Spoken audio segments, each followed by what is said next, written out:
Chapter 9. Corey suddenly felt very cold. He climbed out of bed and walked in darkness over to his bedroom window. He checked to make sure the window was closed. Then he reached in and felt the radiator. Heat was coming up full blast. He stood there for a long while, trying to get rid of the chill, staring out at the silent stillness of his backyard, lit only by a pale half-moon. The voice on the phone still whispered in his ears. Corey reached up and pulled his black curls hard, trying to make the harsh whispers disappear, trying to make the threatening words stop repeating in his mind. It didn't work. Realizing his chill came from the inside, Corey stepped away from the radiator and, tripping over a pair of sneakers he had left in the center of the room, made his way back to bed. Someone had threatened his life. Someone knew where he lived. Someone knew how to reach him. Someone knew him and knew he was interested in Anna. Someone wanted to make sure he stayed away from Anna. But who? Was it one of his friends playing a joke? No, this was no joke. This was for real. The whispers were filled with true menace, true hatred. The threat was sincere. Stay away from Anna, or you'll be dead too. Who was it? The strange, puffy-cheeked young man who had answered the Corwins' door? Maybe. It was hard to tell from whispers, hard to tell if it was a man or a woman. Corey closed his eyes tight and tried to drive the whispers from his mind. He felt a little warmer now, but he was still far from sleep. He turned onto his side, then slid over to his other side, then tried sleeping on his stomach. For some reason he found himself thinking about the strange neighbor who had stopped him that night on Fear Street. He had been thinking about that man all week, picturing his worn gray slicker, his stubbled face, the menacing way he had stared at Corey. He said he was a neighbor, but why was he directly outside the Corwins' house so late at night? He had claimed to be walking his dog, but Corey had seen no dog. And why had the man warned Corey to stay away from the Corwins? Was he warning Corey or threatening him? Corey forced the man's face out of his mind. He decided to think about Anna instead. Those clear blue eyes as bright as a doll's. The dramatically red lips on that pale ivory skin. He remembered the dream where she was kissing him again and again. The phone rang. He was still wide awake, but it startled him, making him jump straight out of bed. He picked up the receiver at the beginning of the second ring. Hello? The word came out choked and dry. Corey, is that you? A tiny voice, very faint. Yes? His heart was pounding so hard he could barely get the word out. Can you help me, Corey? He had spoken to her only once, but he recognized her soft, almost childlike voice. It's me, Anna Corwin. I know, he said. Then he felt terribly foolish. How would he know that she would be the one calling him in the middle of the night, unless he had been thinking of nothing but her for weeks? I need you to help me, she said, speaking rapidly, her voice just above a whisper. I don't know anyone else. You're the only one I've talked to. Can you help me? She sounded so frightened, so desperately frightened. Well, why was he hesitating? Was it because of the first whisper call telling him to stay away from her? Please, come quickly, she pleaded. Meet me on the corner of Fear Street, just past my house. She sounded frightened, but her tiny, breathy voice also made her sound very sexy. The chill Corey felt now wasn't entirely fear. It was mixed with excitement. He looked across the room at his alarm clock. It was 1:37. Was he really seriously considering sneaking out and meeting this strange, frightened girl on Fear Street in the middle of the night? Please, Corey, she whispered, now more enticing than frightened. I need you. Okay, he said, not recognizing his own voice, not sure it was him saying the word. Hurry, she whispered, and the line clicked off. He listened to the silent phone for a few seconds, trying to figure out if he was awake or dreaming this. Had Anna Corwin really just called and begged him to meet her? He had been thinking about her, searching for her all week. Was it possible that she had been thinking about him at the same time? The idea was more than a little exciting.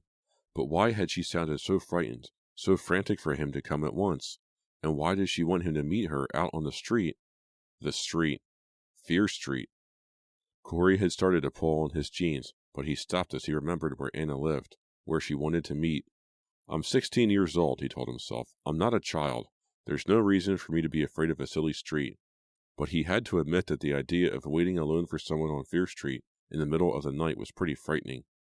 He suddenly remembered another Fear Street story in a newspaper, this one from the previous spring.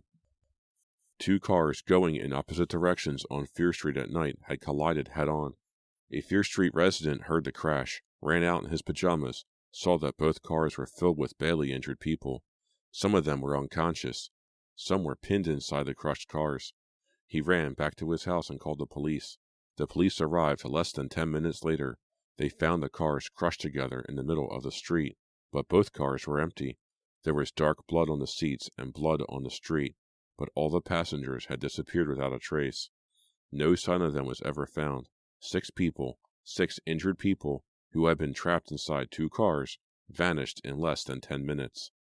Corey finished getting dressed. He knew he had no choice. He had to go. He had to go to her. She needed him. Sneaking down the steps in the front hallway, he tripped in the darkness and nearly fell. He grabbed the banister and steadied himself, hoping his parents hadn't heard. Taking a deep breath, he continued down the stairs. He groped around until he found the car keys on the counter in the entranceway. Then he silently let himself out of the house. He zipped his down jacket against the cold and jogged to the car. He put the car in neutral and let it glide down the drive. Then he started it in the street as far from the house as he could get it. I'm getting pretty good at sneaking around, he told himself. But why am I doing this? Because Anna's in trouble. He turned down Mill Road and headed south toward Fear Street. Clouds had covered the moon, and the street lamps cast only dim light on this narrow old street. He put on the brights just in time to see a large gray animal scamper out onto the highway. Whomp! There wasn't time to slow down. A single bump told him he had run over it. He looked in the rearview mirror but couldn't see anything. He slowed for a few seconds, then decided to keep going. Nothing he could do about it now. He suddenly felt sick. What was it anyway? A raccoon? A badger? It was too big to be a rabbit. It might have been a possum. He wondered if it was stuck to his tire. Yuck! He forced himself to think about Anna. There were no other cars on Mill Road. He passed a few trucks going the other way, their headlights causing him to squint and look away. A swirling wind seemed to come up the moment he had turned onto Fear Street. The wind pressed against the front of the car. The car held back, as if it didn't want to go here. The inside of the windshield had steamed up, and he struggled to see. He slowed down as he passed Simon Fear's burned-out mansion. Bare trees rattled and creaked in the wind, their low branches scraping at one another. He stopped and wiped the windshield with a rag he had found in a glove compartment. Now the glass was smeared, but he could see a little better. He passed the Corwins' house. It was completely dark. He stopped and stared at it, looking for any sign of life, but there was none. Had the call been someone playing a joke? Had he driven here for nothing? No, it was Anna. He recognized her voice, and she sounded too frightened for it to be a joke. He pulled to the curb at the corner. The wind rushed through the trees. Leaves swirled and scattered over the street. He turned off the lights, but left the engine running. Maybe I should get out of the car, he told himself. She might not be able to find me if I stay in here. But he remembered his last visit to Fear Street, the strange neighbor, the animal house, and he decided to wait inside the car. He switched off the engine. Then he switched it on again. I'll play the radio. At least it will drown out the dreadful wailing of the wind. But then he remembered it might drain the battery. He didn't want to be stuck at 2 in the morning on Fear Street with a car that wouldn't start. He turned the engine off again. The passenger door swung open. He started to scream. Chapter 10. Anna! Hi, Corey, she whispered shyly, sliding next to him on the front seat. She was wrapped in an old-fashioned lacy gray shawl. Her hair was wild and unbrushed, and her blue eyes sparkled with excitement in the glimmer of light inside the car. Then she pulled the car door closed, and the light faded. You frightened me, he said, turning to look at her. She gave him an odd smile, almost a devilish smile. Or was it just a dim light? He couldn't see her very well. Why did you call me? What's the matter? She slid closer. She was almost touching him. The wind shifted directions. Leaves blew up against the car windows, making it even darker. Corey, you're the only one who can help me, she said, her voice barely above a whisper.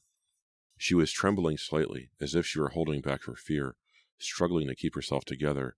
You're the only one who talks to me. Where have you been all week? He blurted out. I looked for you. She seemed surprised. She turned and looked to the rear window. It was entirely steamed up. She rubbed the side window next to her with her hand, making a clear peephole. Were you sick? Are you okay? Corey asked. She smiled at him again. I was at your house before, he said. I wanted to talk to you. He realized he must sound crazy to her. The words just poured out. He didn't seem to have any control over what he was saying. He was so glad to see her, so excited. It was exciting that she had called him, that he had come to her in the middle of the night, that they were having this secret meeting. But what was it all about? Why wasn't she answering any of his questions? Are you in trouble? He asked. Is there anything I can do? I was thinking about you this week. Actually, I've been thinking about you ever since that day in the lunchroom. The lunchroom. Why did he have to bring up that horrible occasion? How embarrassing. Really, she said. I was thinking about you too. She peered out through the small circle she had made on the window. Is someone following you? He asked. Is someone out there? She shook her head. I don't know. Your family said, they told me you were... Oh no, here he was, blurting it out. Why couldn't he control himself? Why was he talking so crazily? He hated being so out of control. As a gymnast, he practiced keeping every muscle in control. Now he couldn't even control his mouth. I just need to know if you're real, he heard himself saying. The words seemed to surprise her. A smile slowly spread over her face, a sly smile. I'm real, she whispered, staring into his eyes. I'll show you. She reached both hands up suddenly and grabbed the back of his head. Her hands were hot despite the cold of the night. She pulled his face down to hers and pushed her lips against his. Her lips were soft and warm. Her mouth opened a little, then closed. She kissed him harder, still holding his head. He struggled to breathe. She pressed harder, uttering a soft sigh. It was the most exciting kiss, more exciting than in any dream he had ever had. He wanted it to last forever. It appeared that it just might. She kissed him harder. He was startled by how needy she seemed. She gripped the back of his neck and pressed her lips even closer. Corey couldn't believe how lucky he was. Is this really happening to me? He asked himself. He tried to slip his arms around her, but there was no room to move from behind the steering wheel. She kissed him, pushing her lips at his, until the kiss really hurt. Then she pulled her mouth away from his. She slid her warm lips across his cheek and up to his ear. He felt her warm, steady breath against his cheek. She whispered something. You're all mine now.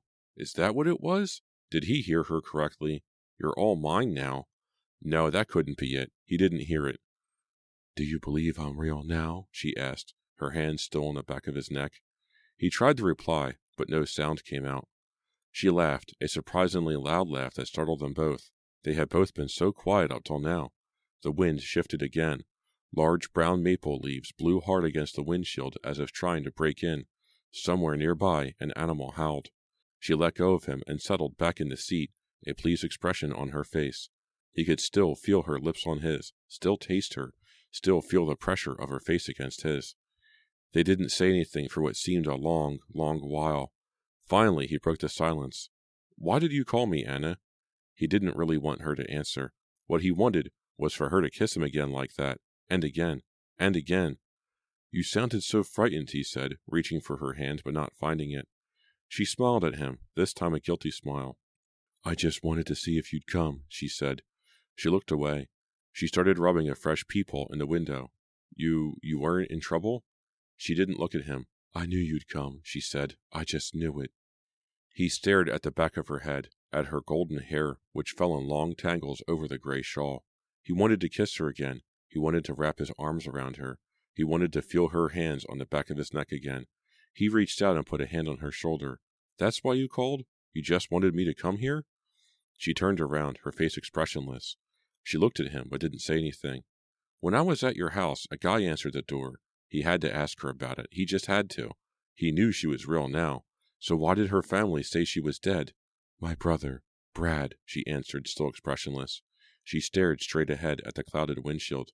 When I asked for you, he got real upset. He said you didn't live there. Brad'll say anything, she whispered, still staring straight ahead at the fogged windshield. But please, don't make me tell you about Brad. He's crazy. Don't make me say any more. Just stay out of his way. He can be dangerous. Her whole body shook when she said that word. He told me you were dead, Corey blurted out. For a brief second, her eyes grew wide with surprise.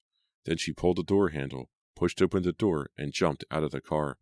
Corey made a grab for her, but she was already gone. He threw open his door and climbed out. The wind blew a clump of leaves onto the legs of his jeans. "Anna!" he called to her, but he knew he hadn't shouted loudly enough to be heard over the wind. He started to run after her, but she had disappeared into the darkness. "Anna!" he called one more time, but she was gone. The wind seemed to grow stronger. The tree limbs above his head rattled like bones as the dry leaves circled and spun at his feet. He tasted blood on his lips. He was filled with longing, longing to understand her, longing to know why she had run away, why she wouldn't answer his questions, why she was so terrified of her brother, longing for more kisses. He was only a few feet from the car when something big and powerful leapt onto his shoulders from behind. Chapter 11. "Corey, wake up! Come on!" "Huh? Wake up! Get out of bed! Do I have to get a crane to pull you up?" "Huh? I've been trying to wake you for 10 minutes. What's your problem? Didn't you sleep last night?" His mother grabbed his shoulder and started to shake him. "Ow!" The shoulder throbbed with pain. He jerked it away from her. It was all starting to come back to him. His shoulder hurt because the gigantic dog had jumped on it. "Corey, come on! You've got a gymnastics meet in 2 hours. You'd better wake up." His mother was more amused than annoyed. She'd never had this much trouble waking him before. Of course, he had never spent half the night on Fear Street before. He thought of Anna's kiss. "What are you smiling about? Corey, you're acting downright weird this morning." "Sorry, Mom. Good morning." He tried to clear his brain. He smiled at her, only his mouth wouldn't cooperate, and it came out all crooked. He tried to look normal. He didn't want her to ask a million questions. If only his back and shoulders weren't killing him. "What day is it?" "Saturday," she said, turning to leave. "Saturday? The meet against Farmingville is today." "Didn't I just say that, or am I losing my mind, too?" He sat up in bed with a loud groan. She turned around and looked at him. "Hurry downstairs before your breakfast gets cold." "What's for breakfast?"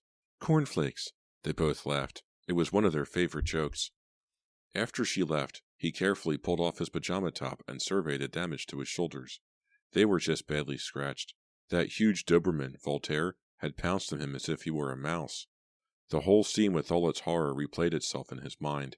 He heard the low growls again, felt the dog's hot breath on the back of his head, and then felt the jolt of the giant paws bearing down on his shoulders, pushing him to the ground, pinning him down. The dog's massive jaws snapping loudly as it snarled over him. It seemed to him he was down on the ground for hours before the strange neighbor in the gray slicker had arrived. "Get down, Voltaire. Sit, boy," he had said calmly, with no emotion at all. The dog obeyed immediately, backing away, silent except for its heavy, excited panting. "You back again, son?" The guy didn't even apologize. He just stared at Corey suspiciously as Corey slowly, painfully, pulled himself to his feet with a loud groan. "Visiting the Corwins, were you?" the man asked, patting the Doberman's slender black head, as if to congratulate him on a job well done. I was just leaving," Corey stammered, his heart heaving in his chest, his shoulders aching, his head spinning. "Most folks don't come around Fear Street in the middle of the night," the man said, his expression as unrevealing as ever. It sounded like a threat to Corey. Corey didn't reply. Somehow he managed to climb into his car, start the engine, and drive away. The man and dog stood watching until Corey was out of sight. What was going on here, Corey wondered. Why was that weird guy always there when Corey parked near the Corwin's house? Had he been watching for Corey? Was he really a neighbor? Was he spying on Anna? "It's her crazy brother Brad wearing a disguise." Get real, he had scolded himself. But who was he? Now it was the next morning, and he was less than 2 hours away from the Farmingville meet. He looked at his scratched-up shoulders in the mirror. How was he going to explain them to Coach Wellner? How was he ever going to get up on the rings? He swung his arms around, testing them. Not too bad. Maybe he could work out the ache. Maybe they'd be flexible enough to perform. He got dressed quickly, pulling on a clean pair of jeans and a fresh sweatshirt, and hurried down to breakfast. He decided to get to the gym early and work out, do some stretching exercises. He'd be fine. He thought of Anna, how soft she was, how warm. At least he had proven that she was alive. Wow, was she alive? Yeah, he'd be fine, Corey decided. He'd be perfectly fine. Disgusted, Corey tossed a towel over his shoulder. He started pacing behind the team bench and bumped right into Lisa. "Ow!" she cried, rubbing her shoulder. "Watch where you're going. Hey, What are you doing here? There's a meet going on, Corey said. Really? How would you know? She cracked. Give me a break. Did you come here just to insult me? Corey asked glumly. He picked up his pace. She hurried to catch up with him. No, sorry, it just slipped out. She put a hand on his shoulder to stop him, but he pulled away in pain. What's the matter? Strained it, I guess. He didn't have the energy to tell her the truth. He wouldn't know where to begin. You were watching the meet? No, not really. I got here just in time to see your bar routine. It wasn't a bar routine, it was a clown act, Corey said with genuine sadness. Sorry, she said. She started to pat his shoulder again, but quickly thought better of it. I came to tell you something. Something I think you'll be interested in. She looked tense. She was biting her lower lip. Can it wait till after? Coach is gonna... It's about Anna Corwin, she said. Tell me, he said, tossing the towel to the floor.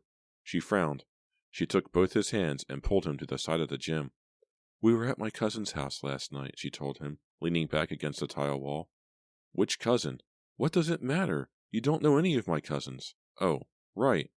My cousin had a friend over, a girl who goes to Melrose, and I was talking to her, and I asked her if she knew Anna Corwin, because Anna used to go to Melrose before she transferred here.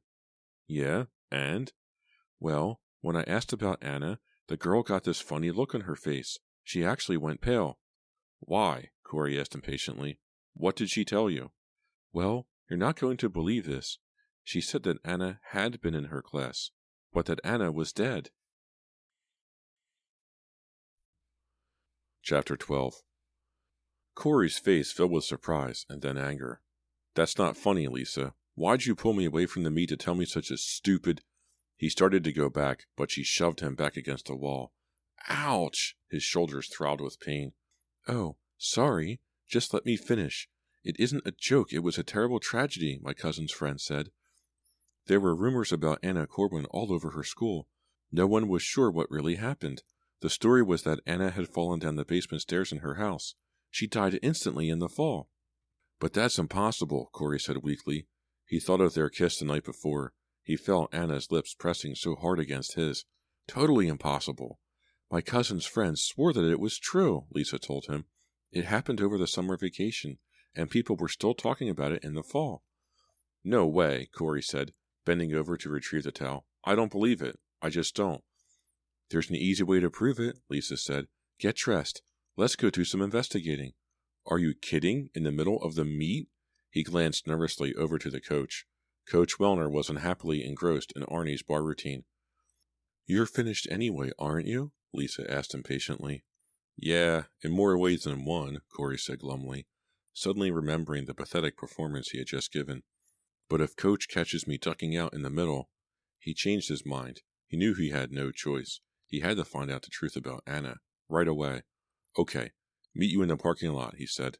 Making sure that Coach Wellner was still watching Arnie's performance on the bar, Corey slipped out of the door and into the locker room, where he changed into his street clothes as quickly as he could. This story about Anna couldn't be true. She couldn't be dead. She couldn't. That wasn't a ghost he had kissed. Was it? He suddenly remembered the frightened look on her face the first time he had ever talked to her when he had mentioned ghosts on Fear Street. No, get real. There was no such thing as ghosts. The girl who had kissed him with such heat, such feeling, had to be alive. A few minutes later, he had sneaked out of the building and was with Lisa in her car, heading toward the Shadyside Public Library. A light snow had fallen during the afternoon, covering the trees, making them look ghost-like in the gray light of evening. What's at the library? He asked her, breaking a long silence. The microfilm room. They have all the local papers from all over the state on microfilm there. I use this room a lot to do research for articles I write for The Spectator. They rode the rest of the way in silence. At the library, Lisa asked for the Melrose newspapers from 4 and 5 months before. Here, she said, handing Corey a spool of microfilm. You take a viewer, and I'll take a viewer. It'll go much faster this way. About 20 minutes later, she found what they were looking for. It was a newspaper article from the previous spring. Corey stared at the black type of the headline through the viewer. Anna Corwin, Melrose sophomore, dies in accident. The words to the story all blurred in Corey's eyes, but there was a photograph that he couldn't stop staring at. The photo was very unclear. The reproduction was too light, all in grays, as if the girl had been a ghost to begin with. It's Anna, he thought. Those eyes, the blonde hair. It's Anna. He squinted into the machine, trying to make the gray photo clearer. But how can you explain this? He managed to say, still staring into the viewer, his thoughts swirling crazily through his mind. Thoughts of Anna, of talking to her, of touching her. I can't explain it, Lisa said softly. I don't know what to say. He stared at the gray photograph and then back at the bold headline. The question repeated endlessly in his mind. How could Anna Corwin be dead? How could Anna Corwin be dead? He felt her lips again, pressing so hard against his, pressing, harder, harder until his lips bled. How could Anna Corwin be dead? That night, Corey was too restless to do anything. He tried catching up on some of his homework, but he couldn't concentrate. At 8:30, he sneaked out of the house and drove around town for a while. There were small patches of white along the sides of the roads and dotting the lawns, remnants of the light snowfall earlier in the day. He drove around aimlessly, making the same circle through North Hills, down past the high school, across Canyon Road, and then back up again, but he knew all along where he would end up. On Fear Street. He parked at the curb in front of the Corwins' yard and stared up at the rambling house. The sky above it was red, casting down an eerie light that made the old house look unreal, like the set of a horror movie. The inside of the house was completely dark, as usual. A shutter on the side banged noisily in the wind. A dim light went on in an upstairs window. Corey stared at it, unable to see anyone moving inside, and in a minute or so the light flickered out. He heard a noise behind him, a loud bark. In the rearview mirror, he saw the large black Doberman bearing down on the car, galloping like a horse across the dark street. The neighbor in a gray slicker was close behind. There he is again, Corey thought. Do he and the dog prowl Fear Street all night? Are they ghosts too? The ghostly guards, he thought. They've been assigned to keep people from discovering the truth about Fear Street, from discovering that everyone who lives on Fear Street is dead. He shook his head hard, trying to shake away the ridiculous thoughts. Then he frantically started the engine and pressed his foot all the way down on the gas pedal. In the rearview mirror, he could see the man and the dog pull up short, startled by his fast getaway. He drove straight home and hurried up to bed. He fell asleep quickly and dreamed about a gymnastics meet. He was up on the rings and realized he didn't know how to get down. Everyone was staring at him, waiting for him to move, but he just couldn't remember how to do it. He was awakened by someone touching his face. He sat up in bed, grateful that the dream was interrupted. The hand slid down his cheek again. He blinked himself awake. Anna! She was on his bed. She sat beside him, her blue eyes staring down into his. What are you doing here? How did you get in? He asked, his voice a hoarse whisper still filled with sleep. Take care of me, Corey. Please, she pleaded, looking frightened and forlorn. She touched his cheek again. She brushed her lips against his forehead. Anna? She pressed her face against his. He couldn't believe this was happening. She was alone with him, in his bedroom. He wanted another kiss. He desperately wanted another kiss like the one in the car. Anna? He reached up for her. He wanted to pull her down on top of him. She smiled at him. Her soft hair brushed over his face. Anna, why did your family say you were dead? She didn't seem at all surprised or upset by the question. I am dead, she whispered in his ear. I am dead, Corey, but you can still take care of me. What do you mean? He suddenly felt very frightened. She looked very ghostly now, pale and transparent. Her eyes burned into his. They weren't friendly eyes. They were menacing eyes. Evil eyes. What do you mean? He repeated, unable to keep the fear from his voice. You can die too, she whispered. Then we can be together. No, he cried, pushing her away. No, I don't want to. The phone was ringing. He sat up and looked around. No Anna. It had been a dream. It had all been a dream. But it had seemed so real. The phone was real. He looked at his desk clock. It was a little after midnight. He grabbed up the receiver. Hello? Corey? A whispered voice. Anna's voice. Hi, Anna, he whispered back. Corey, come quickly. Please, you've got to come. Please. But don't park by my house. I'll meet you in front of that burned-out old mansion. Hurry, Corey. You're the only one I can turn to.